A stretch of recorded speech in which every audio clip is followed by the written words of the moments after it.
जैसे बहुत सारे भाई बहन कहते हैं कि पवन दास तू जो कहा करता था उसमें तो एक भी बात नहीं हो रही। अरे भैया बातें सारी हो रही हैं। जो दास कहा करता था गुरु की गैर हाजिरी में, जो मेरे से परमात्मा जी बुलवाया करते थे, एज इट इज ज्यों का त्यों हो रहा है, ज्यों का त्यों हो रहा है, बस तुम समझ नहीं पा रहे। दास ने क्लियर कर दिया था कि जिस दिन गुरु जी जेल से बाहर आ जाएंगे उस दिन के बाद मोक्ष मार्ग खत्म। आप देख रहे हो गुरु जी के जेल से बाहर आने के बाद मोक्ष मार्ग खत्म। कोई सत्संग नहीं, कोई मर्यादा नहीं, कुछ नहीं। आप चाहे आश्रम में सोना पहनो, चांदी पहनो, जींस पहनो, जो मर्जी करो, कुछ नहीं वहां। अब मोक्ष नहीं है।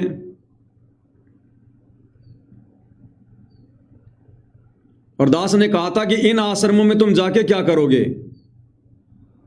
इन आश्रमों में अगर तुम जाओगे, बहुत सारे सत्सेवक भाई बहन जल्दबाजी में चले भी गए, क्योंकि देखो दास किसी को मना नहीं करेगा और ना दास ने मना किया। बहुत सारे बोले जी हम गुरु जी के खाली दर्शन करके आना चाहते हैं, हमने गुरु जी को देखा नहीं है। तो दास तो समझ गए भैया ज्ञान में कमजोर हैं। जब इनको यही विश्वास नहीं कि भगवान तुम्हारे घर में शब्द रूप में बैठा है, ये क्या फिर सफल होंगे? तो दास ने कहा भी जाओ दर्शन करो अपने भगवान के, कोई दिक्कत नहीं है, दर्शन तो करने चाहिए। वो चले गए दर्शन करने। आज देख लो क्या हो रहा है उनके साथ में, वो खुद जानते हैं। भाव बिगड़ गए उनके, भाव। और दास ने उनको यह कहा था कि तुम जाओगे तो भैया तुमने वहां भंडारा भी करना पड़ेगा, और भंडारा करोगे तो तुम दुर्बुद्धि के शिकार होगे, दुर्बुद्धि के शिकार। क्योंकि वहां जो तुम भोजन करोगे, चाय पियोगे, बिस्कुट खाओगे, कुछ भी, उस शतलोक आश्रम का यदि तुमने पानी भी पिया, तुम दुर्बुद्धि के शिकार हो जाओगे। क्योंकि वहां पर गुरु को परमात्मा मान के भोग नहीं लगाया जाता। वहां का पानी भी पाप युक्त है, पाप युक्त। गीता अध्याय 3 श्लोक 13 के अनुसार जो व्यक्ति पूर्ण परमात्मा को भोग लगाए बिना अन्न पकाते हैं वो पाप खाते हैं। तो इन शतलोक आश्रमों में सतगुरु रामपाल जी को बताओ कब भोग लगता है? कभी भोग नहीं लगता। जिस दिन समागम होता है उस दिन केवल दाढ़ी मूछ वाले कबीर को भोग लगता है, सतगुरु रामपाल जी को नहीं लगता। बाकी दिन तो लगने का मतलब ही नहीं है। तो वो भोजन प्रसाद नहीं है। हम उसको प्रसाद नहीं कह सकते, भंडारा नहीं कह सकते। उसको खाने से सद्बुद्धि नहीं आएगी। और आपको जीता जागता उदाहरण बताता हूं, जीता जागता परमेश्वर ने इस दास की हर एक बात का समर्थन किया है जेल से बाहर आने के बाद, लेकिन किया है संकेतों में। अब हर कोई उन चीजों को समझ नहीं पाता। अब देखो परमेश्वर ने इस भंडारे को लेकर भी मालिक ने सब कुछ क्लियर कर दिया है। गुरुदेव भगवान ने जेल से बाहर आने के बाद परमात्मा सरपंचों से मिल रहे हैं, पंचायतों से मिल रहे हैं, राजनेताओं से मिल रहे हैं, और लगभग 8-10 ऐसे वीडियो हैं जिनमें परमात्मा ने आश्रम के भंडारे को लेकर चर्चा की है। और गुरुदेव ने उनसे मिलकर जाते समय क्या कहा उनको कि जी खाना खा के जाइयो। किसी को कह रहे हैं कि भोजन करके जाना, किसी को कह रहे हैं खाना खूना खा के जाइयो, किसी को कह रहे हैं भाई इनको खाना खूना खिलाओ। इसार जेल से बाहर आने के बाद सतलोक आश्रम धनाना में परमात्मा ने एक बार भी भंडारे का जिक्र नहीं किया कि इनको भंडारा करवाओ, इनको प्रसाद खिलाओ, नहीं। और सन 1994 से 2026 जब तक गुरुजी जेल में थे तब तक आप मुझे एक भी सत्संग बता दो जिसमें गुरुदेव ने भोजन कहा हो, खाना कहा हो। मालिक ने हमेशा भंडारा कहा कि ये भगवान का भंडारा है, ये भगवान का प्रसाद है। और अब जेल से बाहर आने के बाद गुरुजी ने ना भंडारा शब्द यूज किया, ना कोई प्रसाद शब्द यूज किया, केवल खाना खूना, भोजन भाजन, लड्डू जलेबी खाओ, लड्डू जलेबी खाओ, भंडारे का नाम नहीं लिया। मेरे पास में 5-7 ऐसे वीडियो हैं। ये पूर्ण परमात्मा है, जो भी शब्द बोलेगा सोच समझ के बोलेगा। क्योंकि सतलोक आश्रम में गुरु को परमात्मा मान के भोग नहीं लगता, इसलिए वो भंडारा नहीं है। वो पाप नाशक नहीं है, वो पाप युक्त है, वो साधारण भोजन है, उससे तुम्हारे पाप नाश नहीं होंगे। तो कितने वीडियो हैं, ध्यान से देख लो। एक व्यक्ति कह रहा जी आप तो बहुत बड़े गौ सेवक हो, क्योंकि बेचारों को ज्ञान तो समझाया नहीं जाता, ना गुरु जी सत्संग कर रहे, ना आश्रम वाले किसी को ज्ञान समझाते। तत्वदर्शी संत को गौ सेवक के रूप में पेश कर रखा है, किसान मसीहा के रूप में पेश कर रखा है, एक सामाजिक कार्यकर्ता बना दिया संत रामपाल जी को, भगवान नहीं, सामाजिक कार्यकर्ता। ऐसे तो न जाने कितने सामाजिक कार्यकर्ता आए और गए, उन्हीं की श्रेणी में सतगुरु रामपाल जी को खड़ा कर दिया। तो कुछ लोग आए थे, वो बोले जी आप तो बहुत बड़े गौ सेवक हो, बहुत बड़े गौ सेवक। मैं गया था जी डिगल की गौशाला में, आपने बहुत बड़ा सेट बना रखा जी, आप तो बहुत बड़े गौ सेवक हो। अब परमात्मा गर्दन हिलाते रहते हैं, मूर्खों को क्या जवाब दें। लास्ट में परमात्मा उनको क्या बोले, हाँ भाई खाना वाना खा के जाइयो, खाना वाना। अरे खाना वाना बोला जाता होटल पे, रेस्टोरेंट में, ढाबे पे, आश्रम में खाना वाना नहीं बोला जाता। आश्रम में भंडारा बोला जाता है, प्रसाद बोला जाता है। तो गुरुदेव क्या कह रहे हैं, खाना वाना खा के जाइयो, क्योंकि वो भंडारा नहीं है। सुनिए, आपका नाम बहुत बढ़िया कार्यक्रम, सब राज्य हो जाएगा। और ठीक है, गौ सेवा बहुत बड़े अरे गौशाला सब क्या है, मौत करके हमें खाना खा कर रही, हमें खाना खा कर रही, हमें खाना खा कर रही, हमें खाना खा कर रही। हाँ भाई खाना वाना खा के जाइयो, भंडारा शब्द नहीं बोल रहे, प्रसाद शब्द नहीं बोल रहे कि ये भगवान का प्रसाद है, ये भगवान का भंडारा है। नहीं है वो भंडारा, क्योंकि वहां गुरु को भगवान मान के प्रसाद बनाया नहीं जाता, गुरु को भगवान मान के और गुरु को भोग लगाया नहीं जाता। आज भी उन आश्रमों में दाढ़ी मूंछ वाले कबीर की फोटो को भगवान माना जाता है। इसलिए गुरु जी भंडारे शब्द का यूज ही नहीं कर रहे। हाँ भाई खाना वाना खा के जाइयो, जैसे होटल में कहते हैं ना भाई क्या क्या खाना खाओगे, जाने वाला क्या कहता भाई खाना वाना है क्या, हाँ जी खाना वाना है जी, आप तो बहुत बड़े गौ सेवक हो। गुरु जी कह रहे हाँ मैं गाय का भी सेवक हूं और तुम्हारा भी सेवक हूं। ये लीला करेंगे परमात्मा। आगे देखो, दिल्ली से एक पत्रकार आया और उसको भी क्या कहा परमात्मा ने भक्तों को, हाँ भाई इनको खाना खिलाना। सुनते जाओ क्या कह रहे हैं गुरुदेव भगवान, सुनो। तो आपसे हमारा एक निवेदन है कि आप अपने दीन उसमें निकालो, कोई दुखी हो हमने बता दो, उसमें निकालो, तो किसी को परेशानी है तो हमारा नंबर दे दो कंटेक्ट, ताकि हम उनकी हेल्प करें। ये मदद जरूर कर दियो।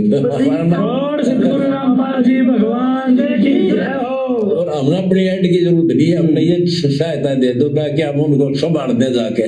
धन्यवाद आपका। खाना खिलाना ये तो आपको पता ही है, धन्यवाद आपका। खाना खिलाना ये तो आपको पता ही है, धन्यवाद आपका। खाना खिलाना ये तो आपको पता ही है। आश्रम वालों को कह रहे खाना खिलाना, आश्रम वालों को गुरुदेव कहते हैं खाना खिलाना, भंडारा नहीं, प्रसाद नहीं, खाना खिलाना। खाना आश्रमों में खाना नहीं बोला जाता। अरे गुरुद्वारों में भी खाना नहीं बोला जाता, वहां भी लंगर बोलते हैं, लंगर भंडारा लंगर। आम आदमी रोड पे खड़ा होके जो टेंट लगा के शाम पुजारियों के लिए, अन्य लोगों के लिए, इन कावड़ियों के लिए जो आदमी खाना वाना बनाता, वो भी क्या कहता है, आओ जी भगतो भंडारा कर लो, आओ भगतो भंडारा कर लो। वो काल के पुजारी भी उसको भंडारा कहते हैं। और अब सतगुरु रामपाल जी सतलोक आश्रम धनाना में बैठकर क्या कह रहे हैं, खाना, क्योंकि वहां गुरु को भगवान मान के भोग नहीं लगता। आगे देख लो, और आए हैं गांव वाले, गांव गढ़ी सोनीपत की ग्राम पंचायत आई, और लास्ट में गुरुदेव क्या कह रहे हैं उनको, खाना खा के जाइयो, लाडू जलेबी खाइयो छिक छिक के। सुन लो ध्यान से क्या कह रहे हैं मालिक। खाना खा के जाना, लाडू जलेबी घड़ी घड़ी खाइयो, चक चक आपके करना भरे ना गुरु जी, बस देर तक क्या डाके। खाना खा के जाना, लाडू जलेबी घने घने खाइयो, घने घने। सुनो दोबारा। खाना खा के जाना, घड़ी लाडू जलेबी घड़ी घड़ी खाइयो। चक चक आपके करना रहना गुरुजी, बस फिर तक क्या डाके। खाना खा के जाइयो, लाडू जलेबी घने घने खाइयो, घने घने। भंडारे का नाम नहीं ले रहे, प्रसाद का नाम नहीं ले रहे। खाना खा के जाइयो, लाडू जलेबी खाइयो, घने घने घने घने। क्योंकि वो लड्डू जलेबी है, वो भंडारा नहीं है, वो खाना ही है, वो प्रसाद नहीं है। अरे एक में तो बोलते,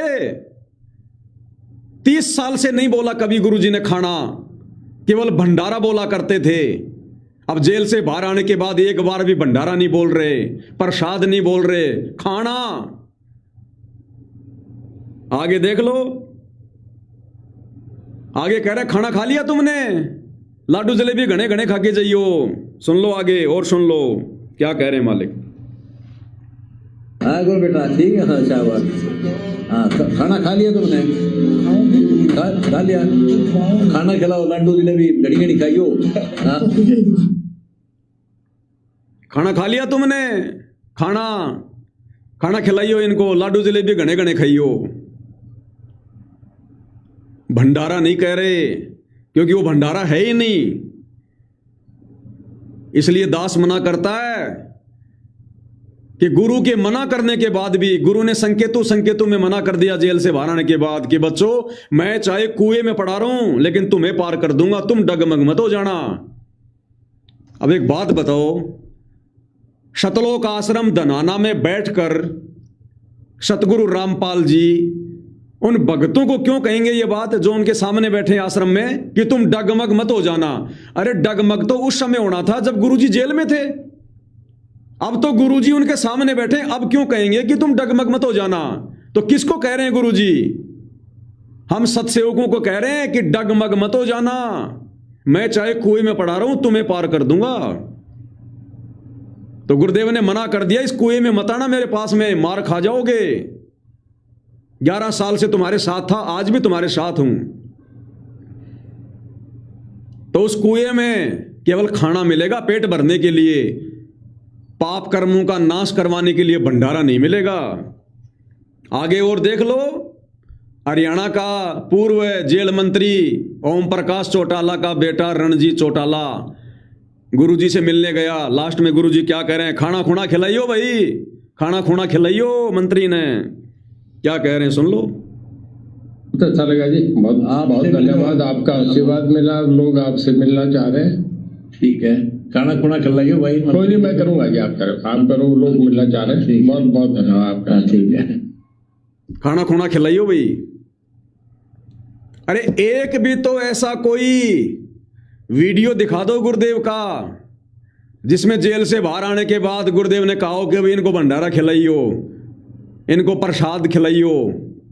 क्योंकि वो भंडारा है ही नहीं, वो प्रसाद है ही नहीं, उससे पाप नाश हो ही नहीं सकता। क्योंकि भगवान तो सत्यवादी है, झूठ नहीं बोलेगा ना। अगर भंडारा बोलेगा इसका मतलब,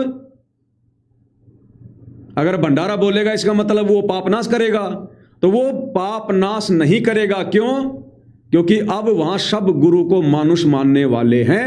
11 साल की मेहनत के बाद, 11 साल की परीक्षा के बाद भी। मान तो पहले भी लोग अपने गुरुजी को मानुष ही रहे थे, लेकिन उस समय हमारी वो पढ़ाई चल रही थी।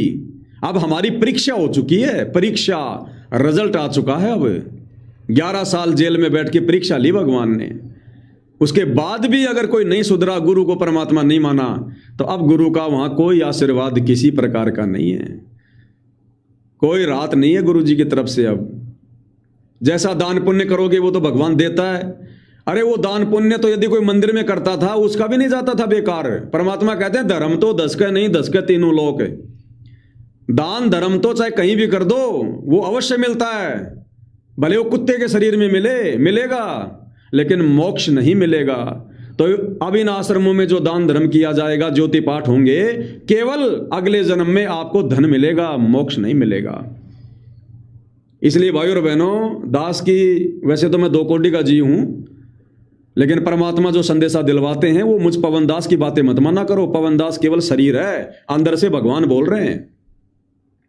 और इन बातों को हल्के में मत लिया करो। ये संदेशे हैं, स्पेशल संदेशे, एक एक के ऊपर अमल करना पड़ेगा। मैं खुद इन बातों पे अमल करता हूं। पहले परमात्मा कहते हैं दूसरों को समझाओ लेकिन खुद अमल करो, तो पहले परमात्मा दास से अमल करवाते हैं, उसके बाद आपको संदेशा देता हूं, तब ये संदेशे आप भाई बहनों के ऊपर काम करते हैं। नहीं तो भोंकने वाले ना जाने क्या क्या भोंक रहे हैं। कोई नहीं सुनता, कोई नहीं सुनता, किसी की नहीं सुनता कोई।